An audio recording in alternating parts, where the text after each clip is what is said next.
बात 18 दिन से चल रहे उस किसान आंदोलन की जिसमें अब फूट पड़ने की खबर है। धरने पर बैठे यूपी के किसानों के एक गुट से सरकार का समझौता हो गया है। किसान आंदोलन के 17वें दिन सरकार को एक बड़ी राहत मिली। दिल्ली नोएडा के बीच चिल्ला बॉर्डर पर भारतीय किसान यूनियन भानु गुट का कब्जा था, लेकिन कल रात किसानों का एक गुट नरम पड़ गया। एक तरफ का रास्ता खोल दिया गया और दूसरी तरफ का रास्ता आज दिन में खोल दिया जाएगा। रात के वक्त किसानों ने अपने बैरियर हटा दिए और पिछले 12 दिनों से रास्तों पर लगे टेंट भी हटा दिए। किसान संगठनों के इस फैसले से खुश पुलिस वालों ने किसान नेता भानु प्रताप सिंह को फूल मालाओं से लाद दिया। कृषि कानूनों के खिलाफ आंदोलन करने पंजाब से आए किसान सिंधु और टीकरी बॉर्डर पर अड़े हैं, जबकि यूपी के किसान गाजीपुर और चिल्ला बॉर्डर पर धरने पर बैठे हैं। चिल्ला बॉर्डर की कमान अपने हाथ में रखने वाला भारतीय किसान यूनियन भानु गुट कृषि कानूनों पर थोड़ा नरम है। वो किसान आयोग की मांग कर रहा है। कल भानु प्रताप सिंह की मुलाकात कृषि मंत्री नरेंद्र सिंह तोमर से हुई और 5 सदस्यों का एक गुट रक्षा मंत्री राजनाथ सिंह से भी मिला। इस दौरान दोनों पक्षों में सहमति बन गई। अब दिल्ली से नोएडा आने जाने के लिए चिल्ला बॉर्डर वाले रूट का इस्तेमाल किया जा सकेगा। हमारी सहमति है जी, सब पे सहमति है। कृषि बिल तब है जब हमारा किसान आयोग का गठन न हो, तो जब किसान आयोग का गठन हो जाए और हम ही कीमत लगाएंगे, उस पर सरकार खरीदेगी, तो कृषि बिल का फिर कोई मतलब नहीं रहता है। भानु गुट ने कृषि मंत्री और रक्षा मंत्री के सामने 18 सूत्रीय मांगे रखी। इनमें सबसे अहम मांग किसान आयोग के गठन की थी। इनकी मांगों में एमएसपी का जिक्र नहीं था। सरकार ने इनकी मांगें पूरी करने का आश्वासन दिया, जिसके बाद दिल्ली जाने वाले रास्ते पर लगे बैरिकेड हटा दिए गए। दोनों तरफ से इस बॉर्डर को खोल दिया गया है। तस्वीरें सबसे पहले हम आपको दिखाएंगे कि सबसे पहले दिल्ली से नोएडा जाने वाला बॉर्डर खोला गया था, लेकिन किसान अपना प्रदर्शन दूसरी तरफ बैठकर जारी कर रहे थे। लेकिन अब जब बात हुई किसानों की राजनाथ सिंह जी से, कृषि मंत्री से, और उसके बाद ये तय किया गया कि नोएडा से दिल्ली आने वाला जो रास्ता है उसको भी खोल दिया जाएगा। और आप देखेंगे कि तमाम जो बैरिकेड्स है वो यहाँ पर हटा लिए गए हैं। किसानों के गुट का नरम पड़ना इस बात का साफ संकेत है कि किसान आंदोलन में फूट पड़ चुकी है। एक गुट तो मान गया है, लेकिन कई गुट अभी भी रास्ता घेर कर खड़े हैं। प्रदर्शन कर रहे किसानों ने कल से अपना आंदोलन और तेज करने का फैसला किया है।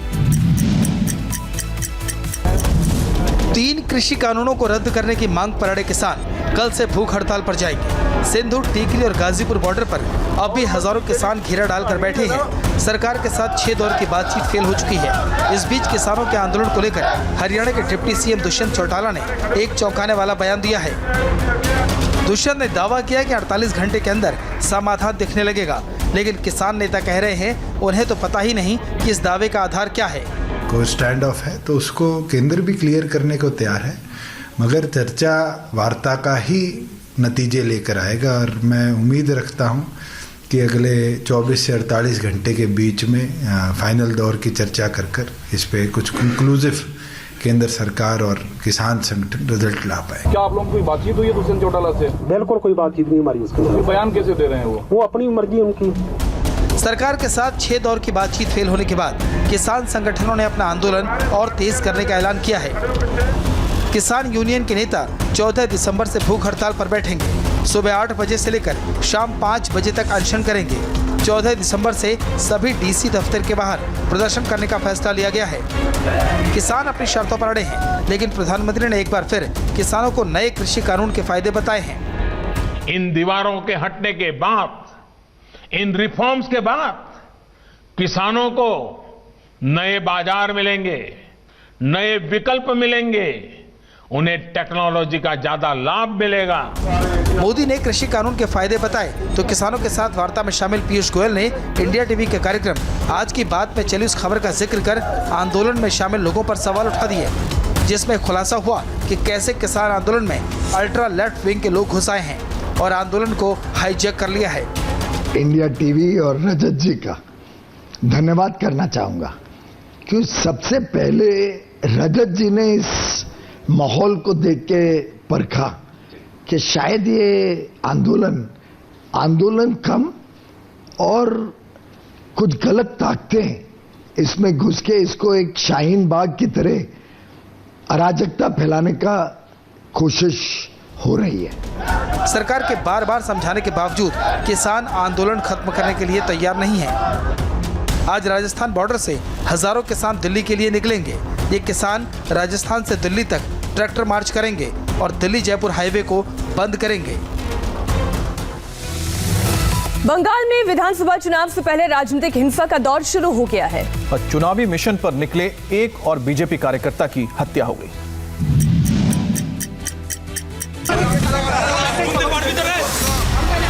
नॉर्थ 24 परगना के हार्दिक शहर में तृणमूल कांग्रेस ने बीजेपी कार्यकर्ताओं पर हमला कर दिया, जिसमें सैकत भोवाल नाम के बीजेपी कार्यकर्ता की मौत हो गई और 6 घायल हैं। सियासी हिंसा के बीच बीजेपी अध्यक्ष जेपी नड्डा के काफिले पर हमले के मामले में सियासत तेज हो गई है।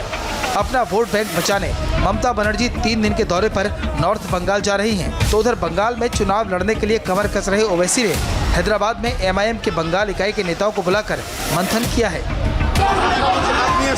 उत्तर 24 परगना जिले के हली शहर के वार्ड नंबर 6 और 9 में बीजेपी का जनसंपर्क अभियान चल रहा था।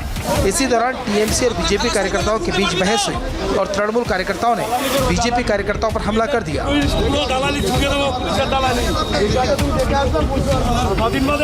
बीजेपी के बंगाल प्रभारी कैलाश महासचिव ने कहा कि बीजेपी के एक कार्यकर्ता की मौत तो हुई ही है, घायलों में से एक खलानी दास की हालत बेहद गंभीर बताई जा रही है। बीजेपी इस हमले का आरोप टीएमसी पर लगा रही है, लेकिन ममता बनर्जी की पार्टी का कहना है कि ये आपसी रंजिश का मामला है जिससे राजनीतिक बनाया जा रहा है। बंगाल में सियासी हिंसा के बीच मुख्यमंत्री ममता बनर्जी सोमवार से 3 दिन के नॉर्थ बंगाल दौरे पर निकलने वाली हैं। 14 दिसंबर को सिलीगुड़ी, 15 को जलपाईगुड़ी और 16 दिसंबर को कूच विहार में उनका कार्यक्रम है। ममता बंगाल में एक्शन में हैं, तो ओवैसी हैदराबाद में बैठकर बंगाल चुनाव की रणनीति बना रहे हैं। टीएमसी को ओवैसी की पार्टी से वोट बैंक में सेंध का खतरा तो है, लेकिन पार्टी बंगाल में ओवैसी को बेअसर बता रही है। सीमांचल में उर्दू भाषी ज्यादा है, इसलिए उनको कुछ प्रभाव पड़ा था, लेकिन बंगाल में तो 90% मुसलमान बांग्ला भाषी है, तो इन पर तो ये तो ओवैसी का भाषा नहीं समझेंगे, इन पर ओवैसी का कोई प्रभाव नहीं पड़ेगा। अभी तक की जानकारी के मुताबिक ओवैसी की पार्टी पश्चिम बंगाल की सभी सीटों पर अपने उम्मीदवार उतार सकती है। पश्चिम बंगाल में जेपी नड्डा के काफिले पर हमला मामले में केंद्र सरकार की एक कार्रवाई पर विवाद खड़ा हो गया है और टीएमसी ने केंद्र के फैसले पर सवाल खड़ा किया है।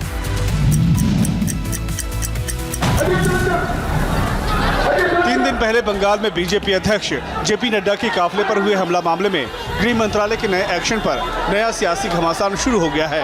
लापरवाही का दोषी मानते हुए होम मिनिस्ट्री ने 3 आईपीएस अफसरों को सेंट्रल डिप्यूटेशन पर दिल्ली बुला लिया है। तृणमूल कांग्रेस ने आर्टिकल 312 का हवाला देकर केंद्र सरकार के इस फैसले पर सवाल उठा दिया है। टीएमसी ने आईपीएस अफसरों के मामले में दिए गए ऑर्डर के साथ साथ राज्य के मुख्य सचिव और डीजीपी और गृह मंत्रालय की तरफ से तलब किए जाने पर भी सवाल उठा दिए हैं। जवाब में बीजेपी ने टीएमसी नेताओं के ज्ञान पर सवाल उठा दिया है। But after being selected for IAS or IPS, they are assigned a state cadre. They may be West Bengal, Maharashtra, whatever. The center may ask for names of officers to be sent on deputation.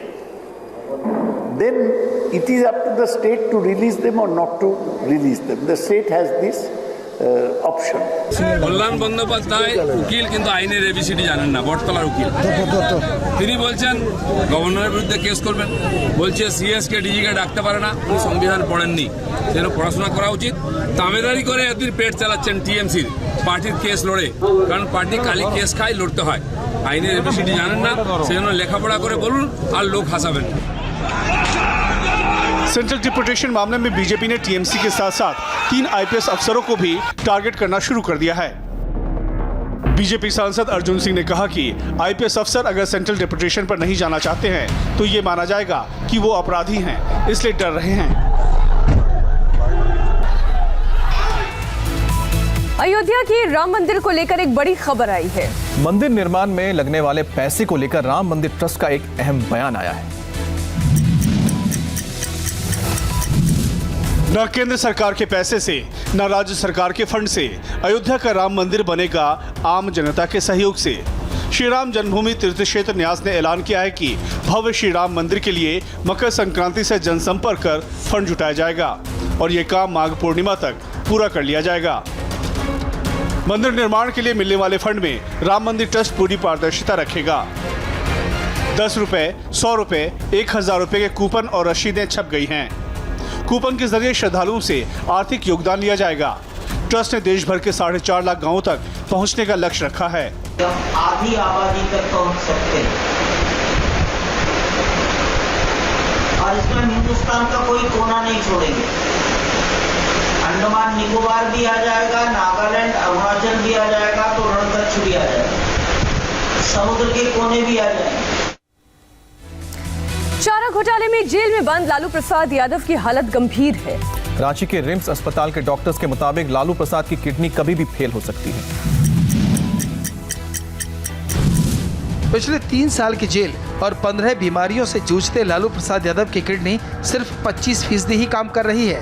ये बात रांची के Rajendra institute of medical sciences अस्पताल में उनके हालिया kidney function test में सामने आई है। रिम्स के डॉक्टरों के मुताबिक ऐसी हालत में लालू प्रसाद की किडनी कभी भी फेल हो सकती है। किडनी जो है वो 25% फंक्शनिंग है और ये सिचुएशन अलार्मिंग अगर हम लोग बोला जाए तो इस तर्क से है कि कभी भी मैंने उनका किडनी फंक्शन सडनली डिटेरियोरेट कर सकता है। मैंने वो 2 महीने में हो, 3 महीने में हो, 4 महीने में हो, या हो सकता है 1 महीने में हो। लालू प्रसाद यादव रांची के रिम्स अस्पताल में भर्ती हैं। जेल में बंद रहते हुए उनका दिल्ली के एम्स और मुंबई तक में इलाज हो चुका है, लेकिन स्थिति में सुधार नहीं हुआ। लालू प्रसाद को सिर्फ एक मामले में जमानत मिलना बाकी है, जिसकी सुनवाई 11 दिसंबर को हुई थी, लेकिन कोर्ट ने जमानत पर फैसला 6 हफ्ते के लिए टाल दिया। पटना के पास फतुहा के कबीर मठ में 2 महंतों के बीच जमकर हंगामा हुआ और पूरा विवाद कबीर मठ के नए महंत की नियुक्ति को लेकर शुरू हुआ।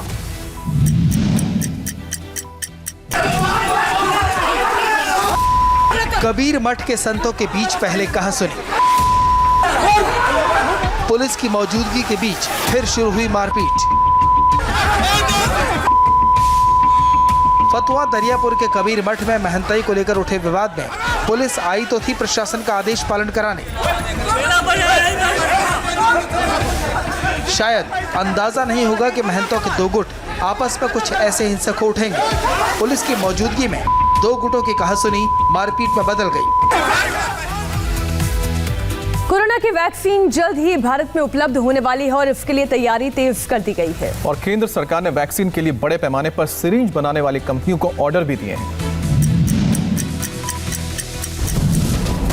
भारत में दुनिया की सबसे ज्यादा वैक्सीन बनती है, उसमें कोरोना वैक्सीन भी एक होने वाली है। इसके साथ ही बड़े पैमाने पर सिरिंज का प्रोडक्शन भी शुरू कर दिया गया है। इसमें सबसे बड़ा ऑर्डर दिया गया है Hindustan syringe and medical devices private limited को। मार्च तक 18.5 करोड़ सिरिंज बनाएगी HSMDPL।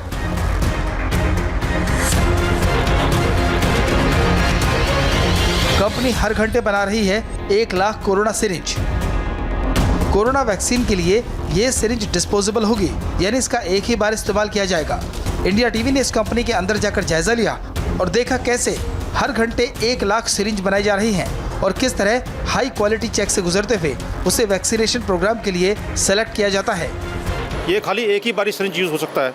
जैसे मैं आपको दिखाता हूँ, आप डॉक्टर ने अगर इंजेक्शन फिल करा, हवा निकाली और फिर इंजेक्शन दिया, अब अपने लॉक और क्लिक की आवाज़ सुनी, अब सिरिंज लॉक हो गई है। कल को कोई सिरिंज उठाता है, रीयूज़ करना चाहता है, पीछे खींचेगा तो ये प्लंजर टूट जाएगा। अगर वो सोचेगा कि मैं नीडल हटा दूं तो नीडल भी नहीं हट सकती है, क्योंकि नीडल भी बैरल में लॉक्ड है। मुंबई ड्रग्स सिंडिकेट मामले में पुलिस की एंटी नार्कोटिक्स सेल को बड़ी कामयाबी मिली है और ड्रग्स की रानी नाम से कुख्यात सनम सैयद को मुंबई की एंटी नार्कोटिक्स सेल ने गिरफ्तार किया है। मुंबई पुलिस की एंटी नार्कोटिक सेल जिस ड्रग्स की रानी उर्फ सनम सैयद की तलाश में शहर की खाक छान रही थी, वो नागपाड़ा के डोंगरी इलाके में अपने घर में धर दबोची गई। सनम सैयद की तलाश में एंटी नार्कोटिक सेल ने पहले से ही अपने इंटेलिजेंस यूनिट को एक्टिव कर रखा था। पुलिस को सुराग मिला था डोंगरी इलाके में ड्रग्स की बड़ी खेप आई है। इसका पूरा मूवमेंट सनम सैयद और उसके आशिक के गैंग के इशारे पर हो रहा है। इस ड्रग कंसाइनमेंट के जरिए सनम सैयद मोटी कमाई करने की फिराक में थी। उसके पहले ही एंटी नार्कोटिक सेल का दस्ता उसके घर पर पहुंच गया। घर से छापे में 1 किलो से ज्यादा मेफेड्रीन मिला। और वक्त हो गया एक ब्रेक का। ब्रेक के बाद देखिए अमेरिका में किसने किया महात्मा गांधी का अपमान।